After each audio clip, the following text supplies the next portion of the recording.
Hello, so I'm here to do my weeks 30 through 32 pregnancy update with our baby number 3. So I know I missed a week. Well, I was supposed to do it last week, but it just got later and later, and I just figured I'd wait until now. Today I'm 33 weeks exactly. And hopefully this might work out better anyway. Well, whatever. It'll hopefully be 2 weeks, every 2 weeks after this.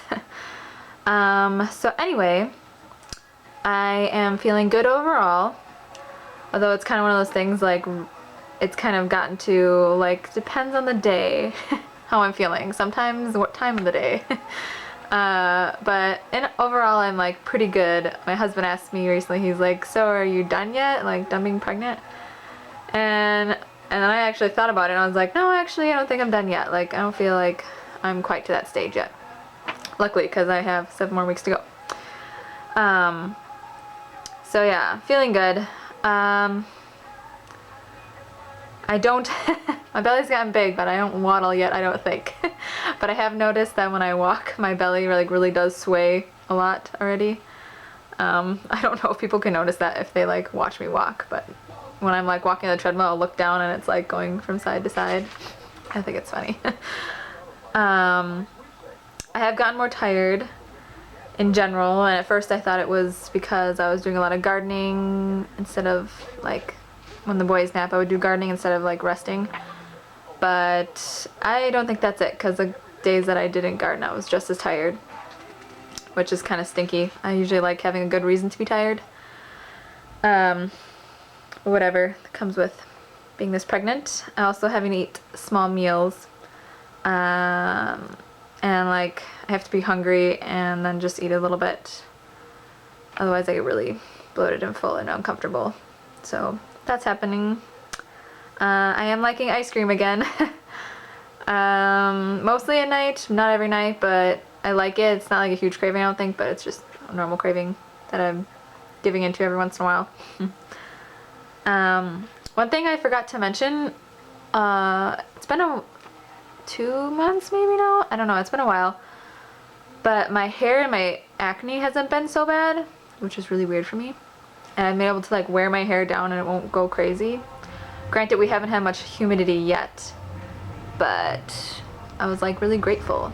And it doesn't necessarily mean that I'm having a boy or girl, because my hair and my skin was really great with my first son and it was awful from our second. And they're both boys, so whatever, we'll see what this is. Let's see. I had a midwife appointment when I was like 31 weeks and 6 days, I think.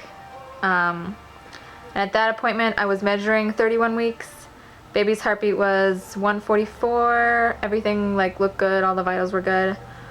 I gained 3 pounds in that last month. So what am I at? I'm at 133 pounds now. 13 pounds gained, I think that's what it's at now. She said, we were talking about like some of the things that will happen after the birth and all this stuff, and she was suggesting that I do make a birth plan for a possible transfer and possibly a hospital bag, which I don't know if I'm gonna do. I figure if we're gonna go to the hospital, it'll probably be in like emergency settings, and I don't really think you're gonna need a birth plan at that point.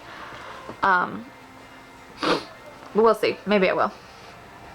And like we live pretty close to the hospital, like 10 minutes away maybe, so if I need anything we can just drive back and get it. So I don't know if I'll actually do any of that, but the thing we talked about was the group B strep test. Excuse me. And I'm thinking about turning that down, just because like 1 week it can be positive and the next week it can be negative. It's very like, I don't know, not predictable that way. And my first pregnancy I was positive, second one I was negative. She said that no matter what you're considered positive or negative, they watch the baby after it's born like it is positive. They look for all the signs, are very aware of what's going on with the baby. And since I don't want any internal exams when I'm in labor, even like when I'm starting to push, I'd rather not have any internal exams. She said then that's your best bet of not getting an infection. And also, like, there's a HIPAA cleanse that you do, I think that's how you say it, to just make sure that area is really clean. And if you have a water birth, you're already in the water, so it's even better. So I was thinking if I just do all that, I might not even bother, just be extra careful. I don't know, but I'm kind of curious too what I am this time. But like I said, it can change. Like, I know someone where it has changed. She got done like in 2 weeks and one was different than the other, so I don't know. I don't really trust it. So yeah, that I don't need to decide that until like 36 weeks, so I have a little bit of time. Another thing is I can feel the baby actually moving down now. Like, I haven't had much like cervical or like real low pubic pain yet. I do remember what it felt like last time, where it was like, you know, where the baby feels like it's gonna drop out of you. Haven't had that yet. It's not quite that bad, but I can feel it moving down when I walk sometimes.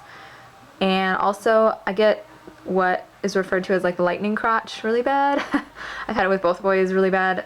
Just kind of like where the baby's head's down there and it hits a nerve, and it's like a very intense pain for just like a couple seconds, like right in your groin area. But it like seriously makes me double over. But it lasts a couple seconds. I had it a couple times this week, but it hasn't been like so bad yet. Not looking forward to having that more often, but it's just part of it. What else? I think that's about it actually. Yeah. So yeah. So hopefully in 2 weeks I will be back with another update, and maybe then I'll do a belly shot. Yeah. Thanks for listening. Bye.